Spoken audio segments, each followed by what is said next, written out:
बिस्मिल्लाहिर्रहमानिर्रहीम। अस्सलाम वालेकुम एवरीवन, कैसे हैं सब लोग? ठीक हैं।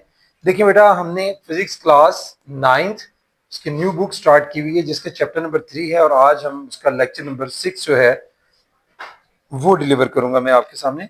तो इसमें देखिए कि हम लोग जो है वो सबसे पहले बात जो करने जा रहे हैं, लास्ट टाइम जो हमने बात की थी वो थी मैकेनिकल एंड इलेक्ट्रॉनिक बैलेंसेस पर, और आज का हमारा टॉपिक है फ्रिक्शन। तो देखते हैं भाई सबसे पहले फ्रिक्शन को, फ्रिक्शन क्या है जी। फ्रिक्शन बेसिकली फोर्स ही है ये भी, लेकिन ये क्या काम करती है, ये रेजिस्ट करती है बॉडी को टू मूव, यानी हरकत करने से उसको रोकती है। तो आप क्या लिखेंगे? The force which resist the body, which resist the body to move is called friction जी। फ्रिक्शन की भाई काफी एग्जांपल्स हैं, मतलब हमारे हम देखते हैं, जैसे हम लोग कोई बॉडी भी है, जैसे मेरे पास अभी ये दो मार्कर्स हैं। वेरी सिंपली आपको मैं इससे समझा सकता हूँ कि देखिए, अगर मैं इसकी सरफेस के ऊपर ये देखें इसको मूव कर रहा हूँ तो इसकी मूवमेंट जो है वो आप देख रहे हैं कि इसकी मूवमेंट फास्ट है। अगर क्यों? क्योंकि इन दोनों के दरमियान जो फ्रिक्शन फोर्स है वो कम है, और अगर इसी को मैं इसके गिर्द ये देखें, अब ये मोमेंट फोर्स मेरी उतनी लग रही है। अब इन फ्रिक्शन फिर क्या हुई? फ्रिक्शन बेसिकली वो फोर्स ही है जो क्या काम करती है, एक बॉडी को मूव करने में रेजिस्ट करती है, उसको रोकती है, उसके रास्ते में रुकावट पैदा करती है। हम चलते हैं तो फ्रिक्शन है, फ्रिक्शन की वजह से हम लोग चलते हैं, ठीक है जी। और कोई भी देख लें, पेंसिल है, पेंसिल से आप काम कर रहे होते हैं, वो भी फ्रिक्शन की एग्जांपल है। अगर फ्रिक्शन पेपर और पेंसिल की नोक यानी उसके सिक्के के दरमियान ना हो तो हम लिख नहीं सकते। तो इसी तरह से आप अगर इसकी एग्जांपल वेरी सिंपल है, आप क्रिकेट बॉल होता है उसको अगर आप हिट करते हैं तो वो हिट होने के बाद आप देखें कि कुछ देर के बाद, पहले तो मूव कर रहा होता है, शॉट लगती है, कुछ दूर जाने के बाद वो आहिस्ता आहिस्ता उसकी वेलोसिटी या उसकी स्पीड कम होते होते इन द एंड रुक जाता है। अब जब वो रुक जाता है, वो क्यों रुक जाता है? क्योंकि एक फोर्स है ग्राउंड और उस बॉल के दरमियान जो उसको आहिस्ता आहिस्ता उस वो जो फोर्स है उसकी मूवमेंट को, उसकी स्पीड को, उसकी वेलोसिटी के रास्ते में हाय लाती है, रेजिस्ट करती है उसे मूव करने से। उसी को हम नाम देते हैं फोर्स ऑफ फ्रिक्शन। इसके बाद है हमारा topic dissipative effect of friction. ये क्या है? डिसिपेटिव इफेक्ट ऑफ, ये हमारा नेक्स्ट टॉपिक है, friction. Dissipative effect of friction क्या है जी? देखिए, सबसे पहले तो हम बात करेंगे डिसिपेटिव वर्ड पर। डिसिपेटिव वर्ड क्या होता है? डिसिपेटिव का मतलब होता है किसी चीज का जाया हो जाना, जायल हो जाना, ठीक है, किसी चीज का जो है वो वेस्ट हो जाना, सादा लफ्ज में। डिसिपेटिव का क्या मतलब होता है? वेस्ट, वेस्टिंग ऑफ एनीथिंग, ये इसका लफ्जी मतलब है। डिसिपेटिव का मतलब है किसी चीज का वेस्ट हो जाना, जाया हो जाना। अब फ्रिक्शन जो है ये भी आपकी एक डिसिपेटिव फोर्स है। अब अगर मैं इसको फ्रिक्शन को कहता हूं कि डिसिपेटिव फोर्स है तो इसका क्या मतलब हुआ? फोर्स, फ्रिक्शन जो है वो एक डिसिपेटिव फोर्स है, तो इसका क्या मतलब हुआ भाई? अब पहले तो आपको डिसिपेटिव फोर्स की डेफिनेशन समझाता हूं। द फोर्स, फिर आपको ज्यादा बेहतर समझ आ जाएगी। The force due to which, the force due to which the energy, due to which the energy is wasted in doing work,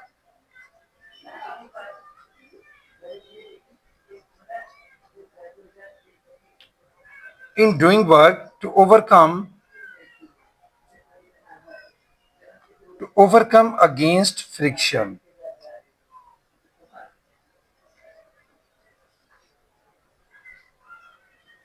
is called dissipating force जी, डिसिपेटिंग फोर्स की समझ आई आपको? क्या है जी डिसिपेटिंग फोर्स? देखिए हमने क्या बात की डिसिपेटिंग फोर्स के बारे में कि ये एक फोर्स है due to which the energy is wasted. Dissipate का मैंने क्या बताया है कि इसमें वेस्ट होती है कोई चीज तो एनर्जी वेस्ट हो रही है इसमें डिसिपेटिंग फोर्स की वजह से। The force due to which the energy is wasted in doing work. जब हम कोई काम करते हैं तो उसमें क्या होता है कि एनर्जी जो है अगर उसमें वेस्ट होती है तो इसका मतलब होता है कि भाई वो जो एनर्जी वेस्ट होती है कब किस वजह से इन डूइंग वर्क काम करते हुए to overcome against the friction. Friction पर काबू पाने के लिए वो जो एनर्जी हमारी वेस्ट होती है उसको नाम देते हैं जिस फोर्स की वजह से उस फोर्स को नाम देते हैं डिसिपेटिव फोर्स। जैसे इसकी बहुत ही कॉमन एग्जांपल है ये दोनों मेरे हैंड्स आप देख रहे हैं। अगर मैं इन दोनों हैंड्स को एक दूसरे के साथ क्या कर रहा हूं रब कर रहा हूं। अब रबिंग में क्या हो रहा है आप थोड़ी देर में क्या होते हैं एनर्जी जो है वेस्ट हो रही है यहाँ पर एनर्जी प्रोड्यूस हो रही है हीट एनर्जी और वो वेस्ट भी हो रही है रबिंग की वजह से। अब ये जो एनर्जी दोनों हैंड्स को रब करने की वजह से हमने देखा कि जो एनर्जी वेस्ट हुई है वो किस फोर्स की वजह से हुई है वो है डिसिपेटिव फोर्स। तो the force due to which the energy is wasted in doing work to overcome against friction. और काम क्या हो रहा है कि दोनों हैंड्स के दरमियान जो फ्रिक्शन है हम उसको ओवरकम करने की कोशिश कर रहे हैं इसको हम लोग एक दूसरे के साथ रगड़ते हैं। तो ये है जी हमारी डिसिपेटिव फोर्स। अब फ्रिक्शन जो है आपने देख लिया फ्रिक्शन जो है वो बेसिकली एक डिसिपेटिव फोर्स है। ठीक है जी। और इसके अलावा भी आप इसकी एग्जांपल्स ले सकते हैं जैसे आपकी बड़ी बड़ी मशीन होती हैं उनके दरमियान पुर्जे होते हैं वो जब काम करती हैं मशीनें चलती हैं तो उनके दरमियान भी आप देखते हैं कि वो एक दूसरे से फ्रिक्शन की वजह से एक दूसरे को टच करती हैं रब होती हैं एक दूसरे के साथ। तो उससे भी बहुत ज्यादा एनर्जी जो है हीट की शक्ल में खारिज होती है। ठीक है अगर उसको भी कम ना किया जाए ओवरकम ना किया जाए तो बार बार बड़े बड़े आपके जो मशीनें बड़ी बड़ी मशीनरीज होती हैं तो इस बहुत ज्यादा हीट खारिज होने की वजह से वो जल भी सकती हैं और भी नुकसानात इससे हो सकती हैं। फिर आपकी व्हीकल्स हैं जैसे कि आपकी व्हीकल्स गाड़ियां हैं जो चलती हैं रोड्स के ऊपर उसमें टायर जो हैं अब टायर भी रोड और टायर के दरमियान क्या होता है डिसिपेटिव इफेक्ट ऑफ फ्रिक्शन वहां भी होता है जिसकी वजह से आहिस्ता आहिस्ता टायर जो हैं वो क्या हो जाते हैं टर्न आउट हो जाते हैं फट जाते हैं घिस जाते हैं। तो यहाँ पर भी आप कह सकते हैं कि ये भी आपकी एक डिसिपेटिव फोर्स ही है। ठीक है जी। इसके अलावा शूटिंग ऑफ स्टार्स की एग्जांपल ले सकते हैं आप। अब ये जो शूटिंग ऑफ स्टार्स हैं ये भी आप एस्टेरॉइड्स की शक्ल में आप अक्सर देखते हैं कि ये जो आपके एस्टेरॉइड्स हैं ये हमारी एटमॉस्फेयर में मौजूद होते हैं और ये बेसिकली इसमें भी एयर रेजिस्टेंस जो है वो इफेक्ट करती है और एयर रेजिस्टेंस की वजह से वो क्या करते हैं बहुत ज्यादा हीट जनरेट होती है और फिर टेम्परेचर बहुत ज्यादा होने की वजह से आप देखते हैं कि वो आपको जलते हुए बाजरा स्टार दिखाई देते हैं बहुत ज्यादा शूट होते हुए रोशन दिखाई देते हैं। ये भी इसी की एग्जाम्पल है। ये तो था भाई आपका topic dissipative dissipative effect of friction. इसके आगे हम चलते हैं नेक्स्ट हमारा टॉपिक क्या है। नेक्स्ट हमारा टॉपिक है जी sliding friction.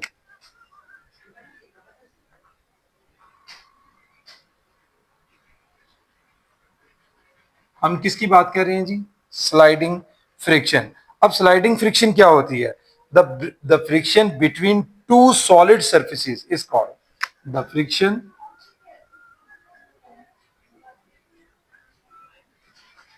Between two solid surfaces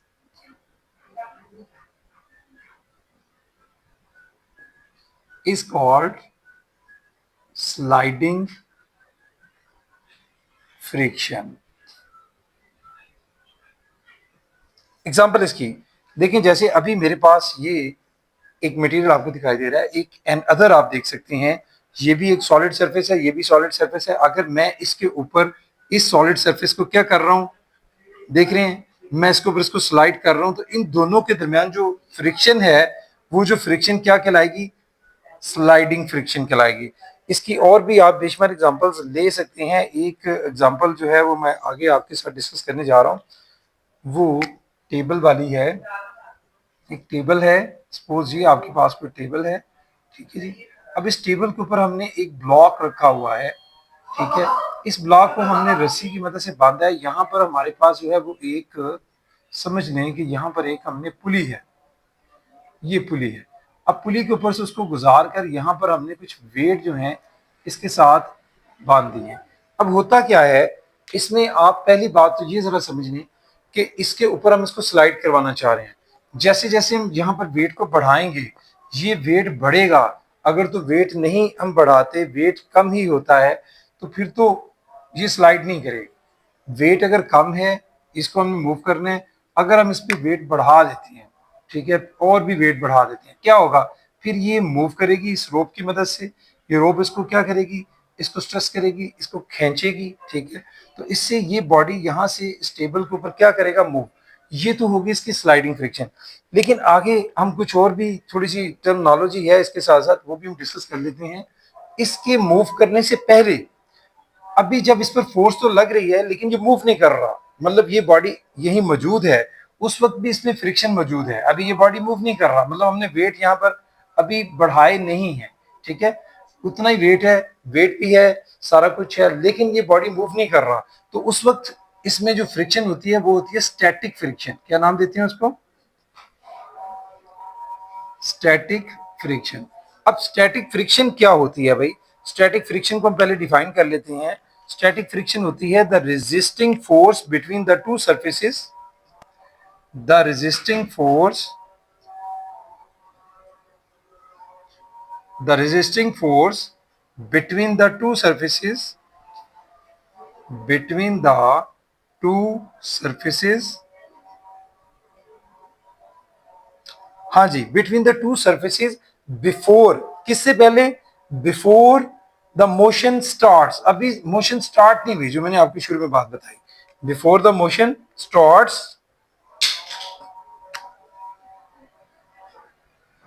before the motion starts, जी, the resisting force between the two surfaces, दो सरफेसेस के दरमियान रेजिस्टिंग फोर्स है, लेकिन कब तक, बिफोर द मोशन स्टार्ट्स, जब तक मोशन स्टार्ट नहीं होती तो उसको हम क्या नाम देते हैं, static friction is called static friction. जी, समझ आ गई बात की, कि बॉडी जो है इस पर फोर्स तो एक्ट हो रही है, दो फोर्सेस, कुछ फोर्सेस तो आप समझते हैं कि एक इसका अपना वेट होता है डब्ल्यू, ठीक है, वेट वो नीचे की तरफ होता है, और इस पर एक फोर्स एक्ट करती है दूसरी, जिसको नॉर्मल फोर्स भी कहते हैं, या इसको रिएक्शन फोर्स भी कहा जाता है, वो इसके ये तो कैंसिल कर देते हैं इसको।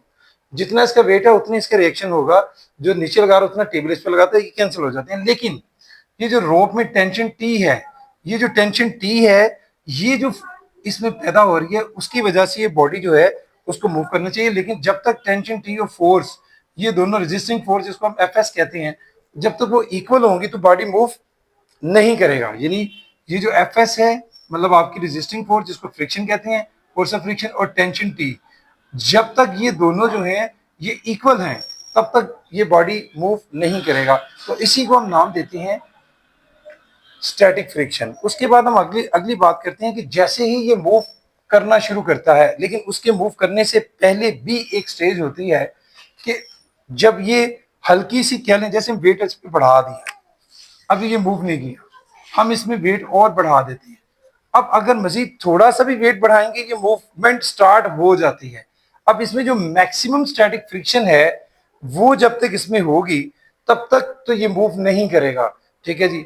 मैक्सिमम स्टैटिक फ्रिक्शन की मैं बात कर रहा हूं। जैसे ही इसकी मैक्सिमम स्टैटिक फ्रिक्शन से इसकी फोर्स जो है वो बढ़ जाती है, तो क्या होता है, फिर ये बॉडी जो है वो मूव करता है। फिर उसकी मूवमेंट जो है वो काइनेटिक फ्रिक्शन कहलाती है। जब मूव कर रहे हैं तो उसमें जो फ्रिक्शन प्रोड्यूस होगी मूव करते हुए, काइनेटिक फ्रिक्शन। तो काइनेटिक फ्रिक्शन से पहले हम बात करेंगे लिमिटिंग फ्रिक्शन की, जो मैं अभी आपसे बात कर रहा था। लिमिटिंग फ्रिक्शन क्या हुई, एक टर्म ये भी है आपकी, इसको भी समझ लें कि लिमिटिंग फ्रिक्शन क्या होती है। The maximum value of static friction is called limiting friction. क्या लिखेंगे, the maximum value of static friction is called limiting friction।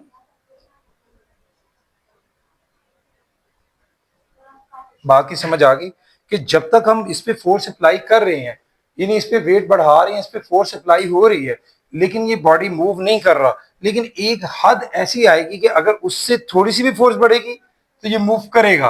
अब वो जो हद है, मतलब वो जो मैक्सिमम उस पर जो हमने वेट उस पर डाल दिया यहाँ पर, वो जो मैक्सिमम इसकी जो समझ लें इस वक्त तक मूव होने से पहले जो इसकी स्टैटिक कंडीशन कायम रहती है, लेकिन फोर्स इस पे मैक्सिमम अप्लाई कर रही है, तो वो जो मैक्सिमम होती है वैल्यू ऑफ स्टैटिक फ्रिक्शन, उसको नाम दे देते हैं लिमिटिंग फ्रिक्शन। ठीक हो गया। तो इसके बाद हमारी जो अगली बात है वो है काइनेटिक फ्रिक्शन पर। तो भाई काइनेटिक फ्रिक्शन जो है वो मैं भी आपको यहां समझाता हूँ। काइनेटिक फ्रिक्शन इसमें कब होगी जी, काइनेटिक फ्रिक्शन अगली टर्मिनोलॉजी है जी, काइनेटिक फ्रिक्शन। काइनेटिक फ्रिक्शन कब होगी? द फ्रिक्शन ड्यूरिंग, यानी वो फ्रिक्शन जब ये क्या कर रहा होता है, मूव करता है मोशन में। The friction during motion is called kinetic friction. The friction during motion is called kinetic friction. जी, तीनों टर्मिनोलॉजी की आपको समझ आ गई।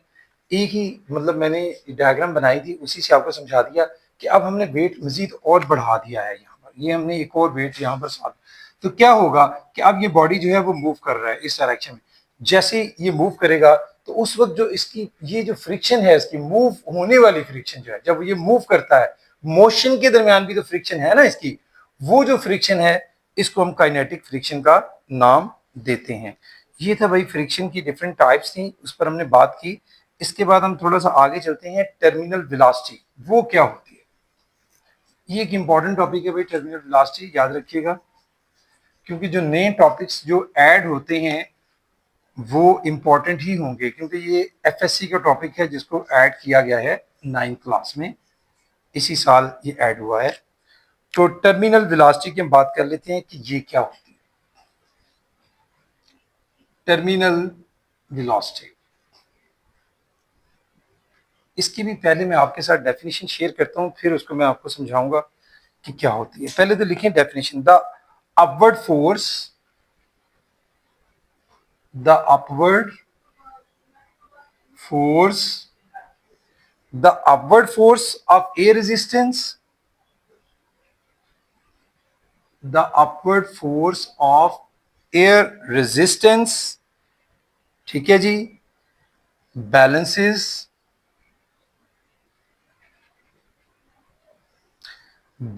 The downward force. अब डाउनवर्ड फोर्स कौन सी होती है? Gravity. Downward force of gravity, ठीक है। पहले क्या है? The upward force of air resistance balances the downward force of gravity, ठीक है जी। तो इससे क्या होता है? It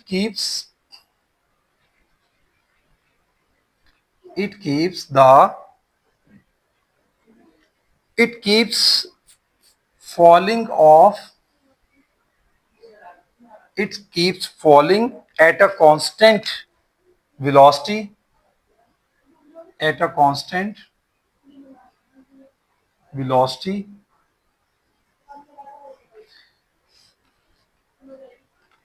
This constant velocity is called, this constant velocity is called terminal velocity. मैं आपको एक एग्जांपल से समझाऊंगा, फिर आपको बेहतर समझ आएगी। फिर डेफिनेशन जरा हम लिख लें। जी देखें, मैंने क्या कहा कि अगर कोई बॉडी जो है, इसकी जो बेहतर सबसे बेहतर एग्जांपल है पैराट्रूपर की है। सपोज ये मैं एक पैराट्रूपर बना रहा हूँ भाई, ये देखें, ये कोई मतलब पर्सन है, तो वो उसने, चलें हम इस तरह कर लेते हैं कि ये देखें, उसने, ठीक है, मतलब वो ऐसे फिजा में जो है उसके कोई चीज मतलब पैराशूट वगैरह जो है उसकी मदद से वो डाउनवर्ड आ रहा है, ठीक है। अब इसमें क्या है movement? The upward force of air resistance, जो इसकी अपवर्ड फोर्स है यहाँ पर वो एयर रेजिस्टेंस की है, और जो डाउनवर्ड फोर्स है वो इसके वेट की है। यानी एक तो एयर रेजिस्टेंस है यहाँ पर फोर्स, दूसरी फोर्स इसके अपने वेट की, वो डाउनवर्ड है वेट की, डब्ल्यू मैंने लिखा है, ये वेट की फोर्स। ये दोनों तो कैंसिल कर देती हैं एक दूसरे को, यानी एयर रेजिस्टेंस और डाउनवर्ड फोर्स जो उसके वेट की, ये दोनों जब बैलेंसेस हो जाए, मतलब एक दूसरे को कैंसिल करने तवाज़ुन में आ जाएं, तो फिर भी मतलब जब ये कैंसिल भी कर दी तो फिर भी क्या हुआ, it keeps falling at a constant velocity, लेकिन ये फिर भी कांस्टेंट वेलोसिटी के साथ जो है वो फॉल कर रहा होता है, ठीक है। लेकिन जब ये छलांग मारते हैं पैराट्रूपर प्लेन के अंदर से, तो शुरू में आप देखते हैं वो बड़ी तेजी से नीचे आ रहे होते हैं। उस वक्त क्या होता है, उस वक्त वो अपने वेट की वजह से बड़ी तेजी से नीचे आ रहे होते हैं, लेकिन जैसे ही पैराट्रूपर का वो जो पैराशूट होता है वो ओपन होता है, तो फिर क्या होता है कि जो एयर रेजिस्टेंस है और जो उनके वेट की वजह से वो डाउनवर्ड नीचे तेजी से आ रहे थे, वो आहिस्ता आहिस्ता क्या हो जाता है कि वो भाई कैंसिल करने के बाद अब उसकी फॉलिंग कीप्स फॉलिंग अभी भी है, पहले वो तेजी से आ रहा था एकदम से, लेकिन वो क्या हुआ एकदम से आते आते फिर वो ये मूवमेंट हो जाती है कांस्टेंट।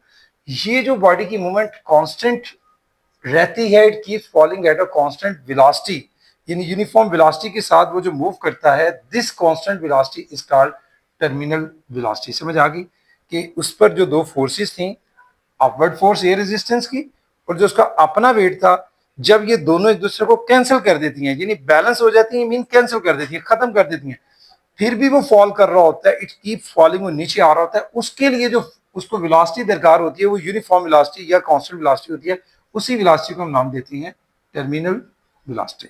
ठीक है जी। तो ये एग्जांपल पैराट्रूपर की थी, इसके साथ आप इसको अंडरस्टैंड यकीनन आपने कर लिया होगा। मजीद इसमें छोटी बातें आप मजीद समझ लें कि इस पर जो ग्रेविटी होती है, एक्सेलरेशन जो इसमें प्रोड्यूस होता है वो जी इज इक्वल टू 10 मीटर पर सेकेंड स्केयर जो है वो इसमें भी मौजूद, उसी की वजह से बॉडी जो है वो फ्री फॉल करते हैं, नीचे की तरफ आते हैं, क्योंकि अर्थ उनको अट्रैक्ट करती है, तो ग्रेविटी, ड्यू टू ग्रेविटी जो उनका एक्सेलरेशन बनता है वो जी होता है, जिसको 10 मीटर पर सेकेंड स्क्वायर कहते हैं। बाकी इस टॉपिक में और कुछ खास नहीं है, ठीक है। इसके बाद हमारा नेक्स्ट टॉपिक है जी रोलिंग फ्रिक्शन।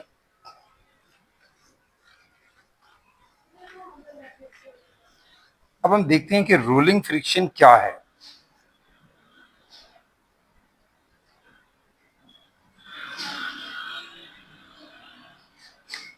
देखिए जैसे कि वर्ड से ही आप समझ रहे हैं कि रोलिंग फ्रिक्शन में रोलिंग का वर्ड यूज हो रहा है, मतलब एक ऑब्जेक्ट जो है या एक सरफेस के ऊपर जब ऑब्जेक्ट रोल करता है, ठीक है, when an object rolls over a surface, आप लिख सकते हैं when an object rolls over a surface, ठीक है, when an object rolls over a surface, ठीक है जी, तो क्या होता है फिर, द फ्रिक्शन प्रोड्यूस होती है, द फ्रिक्शन प्रोड्यूस्ड, जो फ्रिक्शन प्रोड्यूस होती है उसको हम नाम क्या देते हैं, rolling friction, is called rolling friction. देखिए बॉडी सरफेस पे क्या कर रहा है, रोल कर रहा है, स्लाइड नहीं कर रहा, मतलब कोई अगर कोई बॉल है उसको आप छोड़ें तो वो रोल करता जाता है। अगर व्हील है, इसमें बॉल की एग्जांपल भी ले सकते हैं, बॉल को भी रोल कर सकते हैं आप, ठीक है। आप कोई व्हील ले सकते हैं, ठीक है, व्हील जो है आपकी जितनी गाड़ियां हैं वो उनमें व्हील्स ही होती हैं, तो वो भी मूव करता है, तो व्हील की मूवमेंट भी क्या है, वो भी रोलिंग मूवमेंट होती है। अब ये जो है इसके दरमियान when an object rolls over a surface, किसी सरफेस पे कोई ऑब्जेक्ट जब रोल कर रहा होता है, इस तरह से रोल कर रहा होता है, घूम के जा रहा होता है, तो उस वक्त भी फ्रिक्शन प्रोड्यूस होती है। उस वक्त जो फ्रिक्शन प्रोड्यूस होती है उसका नाम देते हैं रोलिंग फ्रिक्शन। हाँ, अब रोलिंग फ्रिक्शन के लिए कुछ बातें और भी माइंड में रख लें कि सबसे पहला तो कॉन्सेप्ट इसके लिए व्हील का है, कि व्हील का जो कॉन्सेप्ट है हमें रोलिंग फ्रिक्शन को सबसे बेहतर समझाता है कि आपकी जितनी हैवी चीज़ें हैं, भारी भारी चीज़ें हैं, अगर उनके नीचे व्हील्स ना हो, मशीन आपकी वॉशिंग मशीन्स के नीचे, ठीक है, इसके अलावा आप एयर कूलर्स होते हैं बड़े बड़े, और बड़ी बड़े आपके आजकल जो सेफ अलमारीज वगैरह होती हैं उसमें भी देखने कि हम लोगों ने उसके नीचे भी व्हील को यूज़ किया जा रहा है, ठीक है। और भी मतलब हो सकती हैं डिफरेंट चीज़ें, आप मतलब जो भी मतलब ऐसी चीज़ें जिनको आप घर में आसानी से एक जगह से दूसरी जगह नहीं ले जा सकते, तो उनके नीचे अगर व्हील्स होंगे तो उनकी मूवमेंट आसान हो जाती है। फिर व्हील्स ही की मदद से आप देखेंगे जितनी मूवमेंट है, आपकी जितनी गाड़ियां हैं, चाहे वो बस है, कार है, साइकिल है, मोटरसाइकिल है, अगर व्हील्स डिस्कवर ना होता तो क्या ये पॉसिबिलिटी थी इतनी ज्यादा व्हीकल्स की? तो ये सारा कुछ व्हील का कॉन्सेप्ट जो है वो उसने हमारी लाइफ को जो है बहुत इजी कर दिया है। अब ये व्हील का फायदा क्या है इसमें? चूंकि फ्रिक्शन कौन सी होती है? रोलिंग। रोलिंग फ्रिक्शन जो होती है स्लाइडिंग फ्रिक्शन की निस्बत बहुत कम होती है, समझ लें कि ऑलमोस्ट 100 टाइम लेस होती है। यानी रोलिंग फ्रिक्शन जो है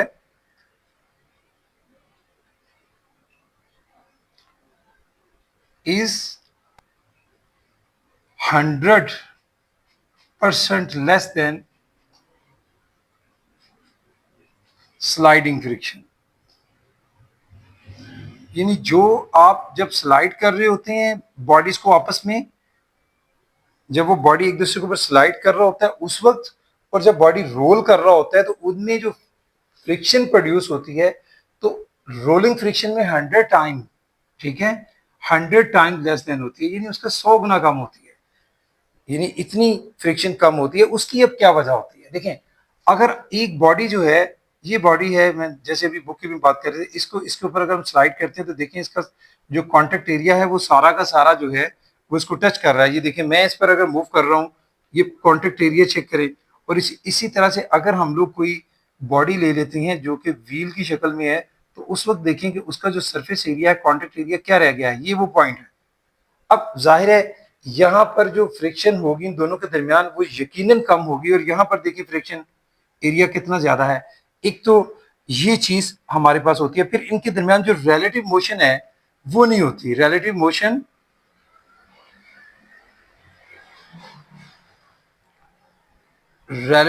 भी नहीं होती किसमें? जब आप रोलिंग फ्रिक्शन में जाते हैं तो उसमें बॉडीज के दरमियान रिलेटिव मोशन भी नहीं होती जो कि स्लाइडिंग में होती है।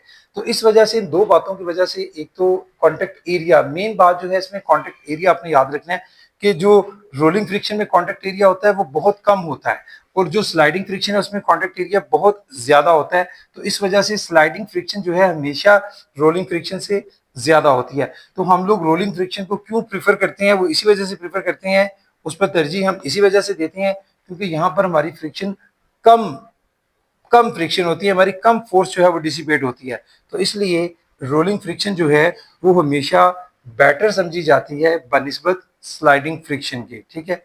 इसके बाद हमारा आज का लास्ट टॉपिक है, हम बात करेंगे मेथड्स टू रिड्यूस फ्रिक्शन, कि हम फ्रिक्शन को रिड्यूस कैसे कर सकते हैं, कम कैसे कर सकते हैं इसको। इसके डिफरेंट मेथड्स हम देखने लगे हैं कि कौन कौन से मेथड्स हैं जो हमें हेल्पफुल है हमारे लिए कि हम जो बॉडीज के दरमियान जो फ्रिक्शन है उसको हम कम कर लेते हैं। तो मेथड्स, जी, methods to reduce friction, methods to reduce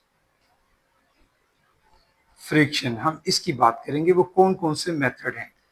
पहली बात हम कहते हैं जी, देखें, अगर हम लोग जो है बॉडी पार्ट्स जो हैं, सीधी सी बात है, अगर बॉडी पार्ट्स जो हमने एक दूसरे के साथ अटैच किए होते हैं वो अगर हाईली पॉलिश्ड होंगे, मैंने क्या बोला, हाईली पॉलिश्ड, तो जब उनको हाईली पॉलिश्ड किया हुआ होगा तो उससे क्या होता है, बहुत ज्यादा पॉलिश करने से बॉडीज के दरमियान जो फ्रिक्शन होती है वो कम हो जाती है। यानी जितने बॉडी आप देखें कि वो रफ होंगे उनके दरमियान फ्रिक्शन ज्यादा होगी, रफ सर्फेसिस के दरमियान।